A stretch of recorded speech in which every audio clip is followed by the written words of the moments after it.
Olá, tudo bem? Nós vamos falar hoje sobre bula digital.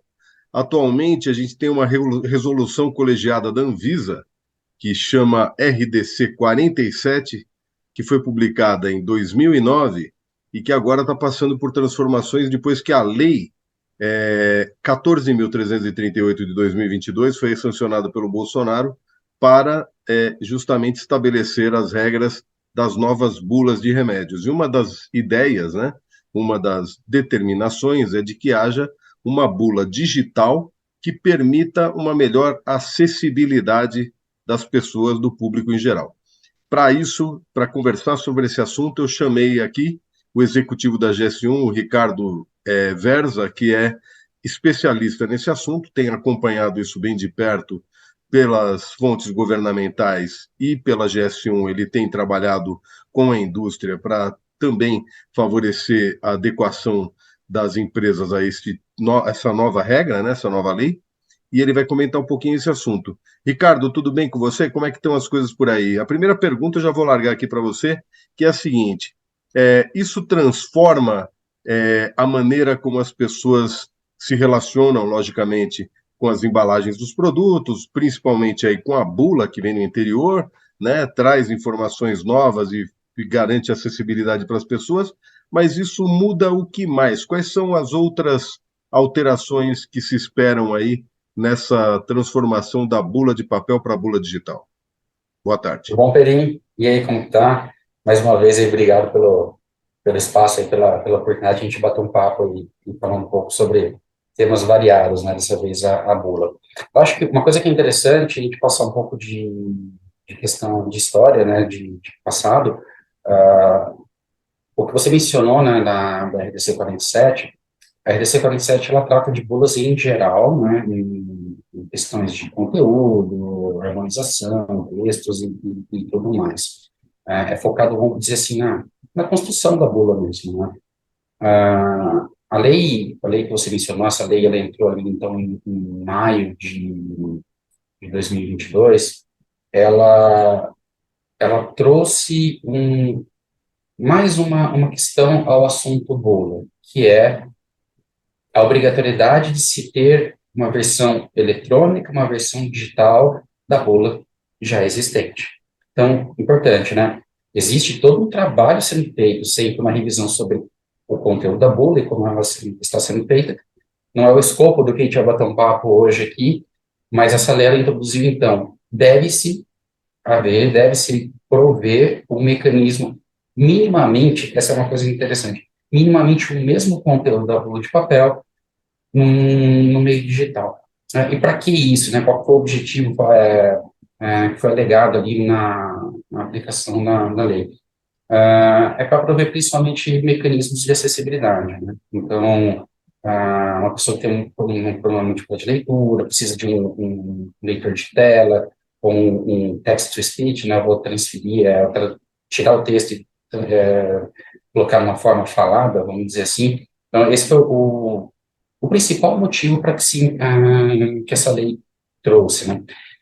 E o que é importante também dizer, muita gente ficou em dúvida com isso, né? A lei ela não extinguiu a bula de papel, ela criou a bula digital, né? A lei também deu a autonomia para a Anvisa para falar quais produtos, medicamentos que não seriam obrigados a ter a bula.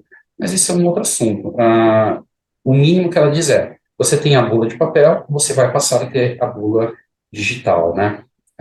E aí vem aquela questão que você acabou de mencionar, né? A sua pergunta, como que é a interação, então, de vários atores nisso, né? Você tem o consumidor, você tem o paciente, você pode ter um profissional de saúde, um médico, um enfermeiro, um técnico, que seja, né? Como eles passam a interagir com isso, né? E talvez ter até um apoio. Você começa a habilitar uma série de outros as soluções desse ecossistema. Mas a princípio então eu preciso ter, a lei fala, um mecanismo que me permita, vou falar como consumidor ou como paciente, acessar essa bula.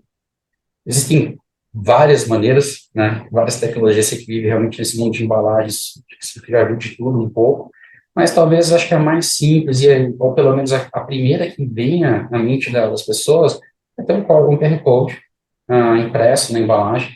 Hoje já existem muitos medicamentos que o fazem, né? Mas a intenção é, então, que eu tenha um código que leve eu a pegar, se eu vou pegar o celular da câmera, tudo, eu consigo ir direto para a bula, ou se eu uso eventualmente um software, um aplicativo de apoio, um leitor de tela, ele consiga saber sobre o que se trata, qual é vamos falar, a bula, o conteúdo dela, e fazer esse uso. Então, ele estende, ou minimamente ele estende a embalagem do produto, ele leva aquele paciente para um ambiente digital, né, quando ele não tem a bula física de papel. Uhum. E, na verdade, o primeiro passo é simplesmente ter um arquivo de um documento, na verdade, digital, que não precisa nem ter áudio nem vídeo, mas ele precisa permitir que isso seja, que a bula seja lida, por exemplo, por um sistema, pode ser até robótico, Sim, para que as pessoas tenham maior acessibilidade. Mas a Anvisa também, pela lei, na verdade, não é nem a Anvisa que determina isso, mas a lei determina que esses sistemas sejam mantidos pelos laboratórios e não mais pela Anvisa, como se previa, por exemplo, com o sistema de rastreamento original, né, Ricardo? Que inclusive teve uma transformação esse rastreamento nessa nova legislação, que já não é é, mais. Essa é é, uma parte que eu acho interessante você abordar. são duas coisas. A lei Distintas, né? ela acabou tratando de dois temas distintos, né? Primeiro, vamos focar sobre a questão da bula. Ela menciona que o conteúdo da bula deve estar em um formato digital que permita a leitura ou a interpretação desses aplicativos, né? Por essas ferramentas, vou chamar de ferramentas. Ok. A lei, ela diz que, é sempre importante isso, a lei define o que precisa ser feito. Tem que ter uma bula digital. Como. O como vai ser feito foi a lei ela atribui essa responsabilidade a quem? A Anvisa. Então, a Anvisa, com o corpo técnico, o time técnico dela, vai avaliar todas as possibilidades, todos os critérios necessários para que você tenha a garantia mínima de que o formato disponibilizado seja compatível e atenda aquelas demandas estabelecidas na lei. Se vai ser um arquivo de texto, se vai ser um PDF, se vai ser um site, a gente não tem essa definição ainda, né? A Anvisa ela está, neste momento, trabalhando. Existe um grupo de trabalho multidisciplinar dentro da Anvisa estabelecido. Esse grupo está estudando isso, então a gente precisa aguardar o resultado desse trabalho, mas com certeza é algo que, no todo, eles estão avaliando, né? Então, como seriam os critérios mínimos? Até porque, se você busca um conteúdo que ele seja compatível com uma ferramenta dessa de acessibilidade, você não pode fazer esse conteúdo de qualquer maneira, porque se você não tomar esse cuidado, você não permite essa fácil integração. Do ponto de vista de S1, o que é importante, né? A S1, ela é, então, a entidade responsável principalmente pelo código de barras, né? Um padrão nosso no mundo todo. Quando a gente fala do setor da saúde, o principal padrão nosso é o código GS1 Data Matrix, que parece muito com QR Code, mas não é, e carrega várias informações, então qual que é o produto, número de série, data de validade e tudo mais. Então,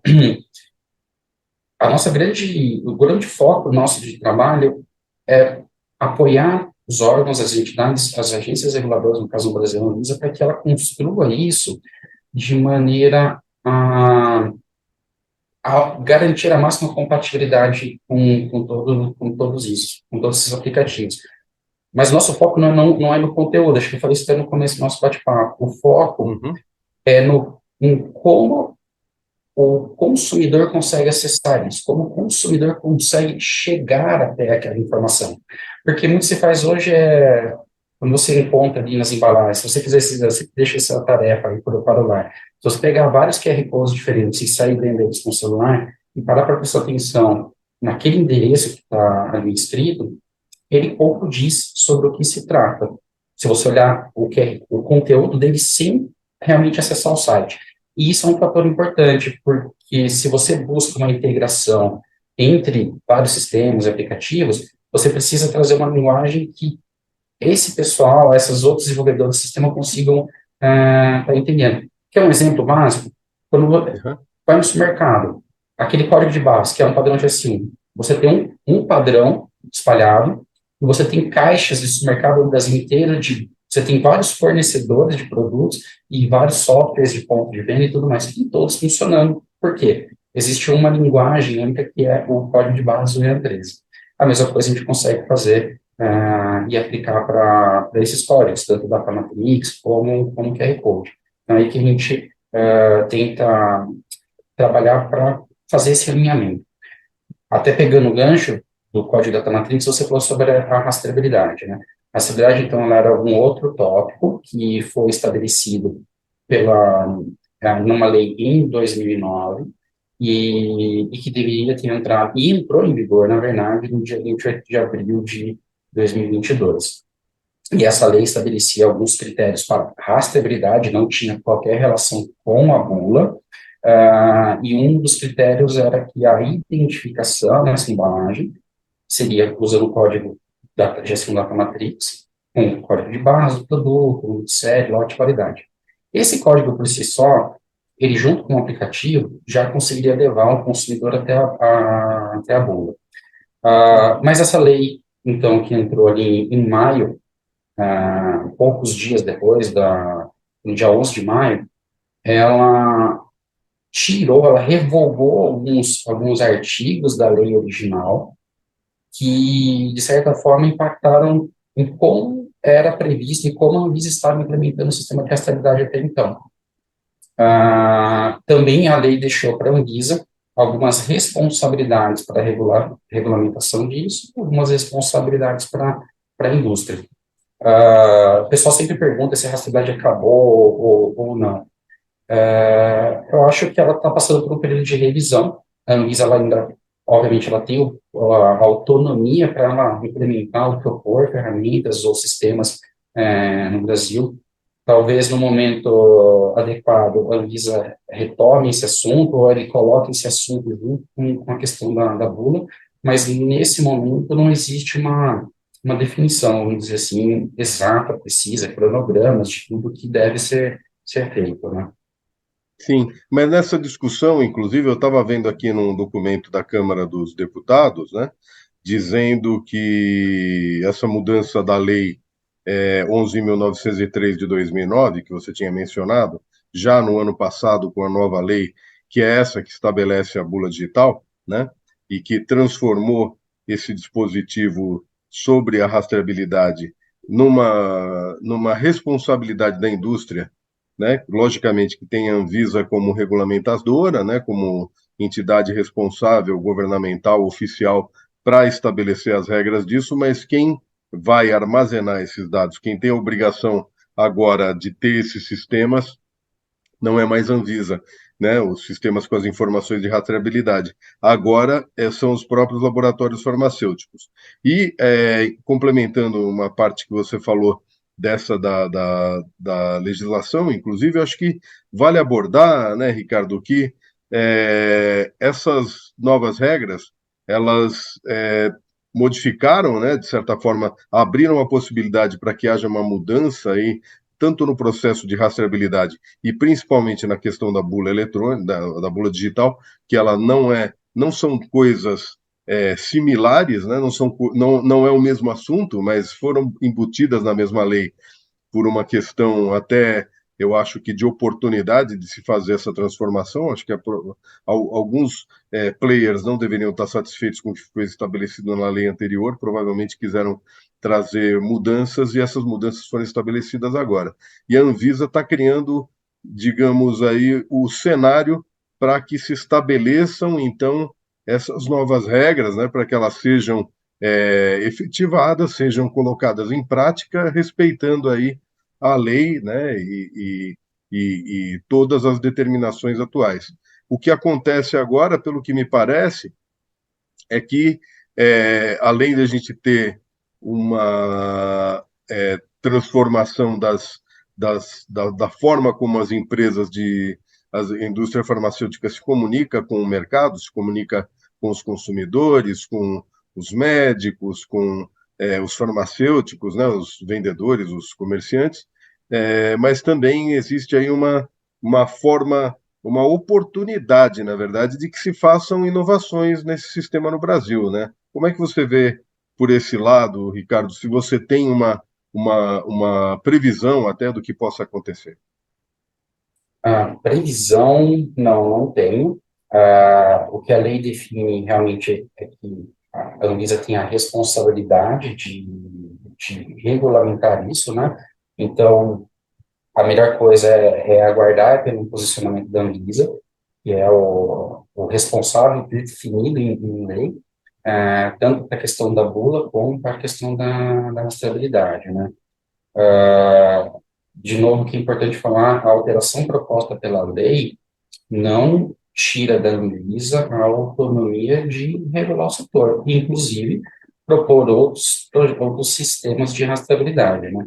Claro que Uhum. esses sistemas eles têm que ser compatíveis minimamente com o que é proposto na lei, né? Ele pode implementar o que a lei define e estender isso a uma série de outras funcionalidades. Quanto à bula digital, ele é algo super importante, primeiro porque a grande função social dela, que é ser um mecanismo inclusivo.